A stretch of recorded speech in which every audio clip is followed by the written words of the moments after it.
Welcome to the YouTube. This is my first attempt at making a YouTube video, so please no hate. I'm going to take you through a full day of eating so you have a bit more of an idea about what I eat in a day, especially towards the back end of my diet. So I have been dieting now for about 6 weeks, been losing about 1 kilo a week, maybe just under that, so happy with the progress. Probably only got 2 weeks left, so we'll be wrapping this up pretty soon. So this is leg day where I do have a little bit more calories than on any other day, just because leg days are my most demanding sessions.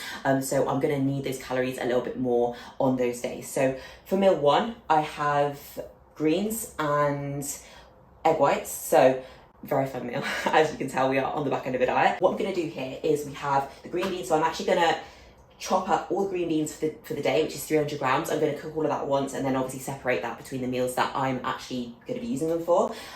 We could not find any of the chopped green beans that we usually get, so we're going to have these full green beans with the fucking annoying little knobbly bits in the end. It's absolutely the bane of my life having to cut these at the moment, so Aldi, please sort it out. But I'm going to do that. While I'm doing that, the pan is heating. I'm not going to use any fry lights, so to stop the egg from sticking, I'm actually going to use some coconut oil, but I do not want to add any extra fats because it's egg whites, they have a purpose. So what I'm going to do is put some coconut oil in there, that's melted. I'm going to take some kitchen roll and just basically wipe the coconut oil around the pan so it's nice and evenly spread, and the egg won't stick, but it won't add any kind of extra fats to the meal itself. There we have meal one. 200 grams of egg whites and 100 grams of greens. Here we have meal two, which is going to be 100 grams of potato in the air fryer, 25 grams of avocado, 100 grams of minced turkey, 100 grams of greens, and 100 grams of blueberries as well. So this is actually one of my favorite meals that I have in my plan at the moment, so I'm really looking forward to this. If you cook your potatoes in the air fryer, you can just make them absolutely insane, so I would highly recommend that. And blueberries, just because they last a little bit longer in the fridge. No. Oh, roll then. Roll. Yeah? Yeah.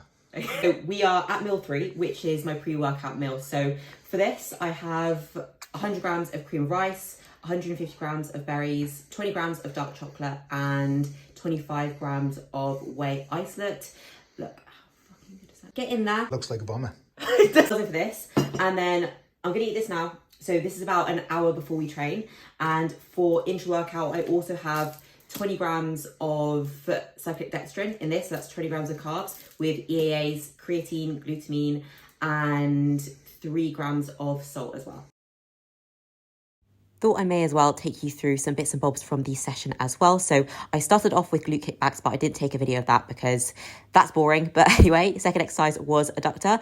So really making sure that I'm holding in the stretched and contracted position here and controlling in between. Then I went on to a Romanian deadlift with dumbbells and really trying to spend time in that stretched position where the glutes are challenged the most. So where the glutes are working the most, and making sure I keep that consistent literally from the start to the end of the set. So this was pretty tough, to be fair, but I really do actually enjoy them. So this rep definitely was not going up. Then I went on to a Smith machine hip thrust. I'm really enjoying these at the moment. I feel like I connect really well with the Smith machine, and I'm really focusing here on that top part of the range of motion where I'm actually going to be able to keep most of the tension on the glutes. If I was to bring my hips down any lower than this, I would start to transfer that tension onto other areas, which I actually do not want to do. Then I went on to a single leg press here on the Watson. I do actually find this movement quite challenging. I actually reset this this day just to make sure that I was getting a better range of motion by putting the seat back a bit, which allows me to, like I said, get more range. So here I actually dropped weight, which you should never be worried to do, because at the end of the day, it's not about the weight on the bar, it's essentially how you take that through the full range of motion and how you lift it. I finished off the session with the prime plate loaded lying hamstring curl, making sure that my feet, knees and hips are in alignment the whole time, holding in that stretched and contracted position to get the most out of the hamstring, and really pulling myself down into the pad to stabilize my body using my lats. Overall, pretty good session, to be honest. And then post-workout, I had 90 grams of Rice Krispies, 150 grams of berries, and 30 grams of whey. You gotta talk about. Oh, sorry. So we are back from the gym now. I have recorded my post-workout, so that was the Rice Krispies and the whey and the blueberries. Now we're back. I've got meal 5, which we're back to low carb, as you can see. This is literally just 100 grams of 5% beef mince and 100 grams of green beans. So super basic, super boring, but at this point I'm pretty hungry anyway, so I'm gonna enjoy it either way. Here we have meal 6, which is the final meal of the day.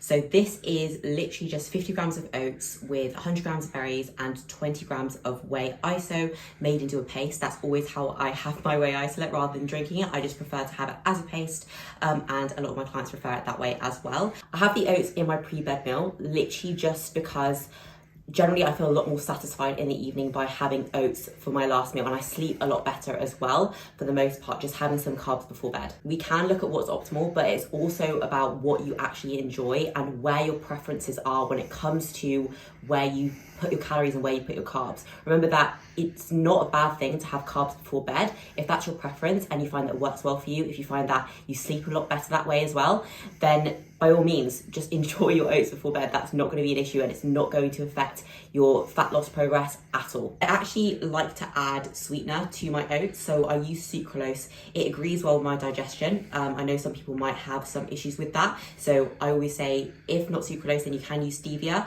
but I like my oats a little bit sweeter. So if you do like your oats a little bit sweeter, then I do recommend using that. And on that note, if anyone does want to buy sucralose, then I literally just get mine off bulk powders. It's just super cheap and it lasts forever as well. Calorie breakdown for the whole day is just over 2,000. I think it's like 2,040.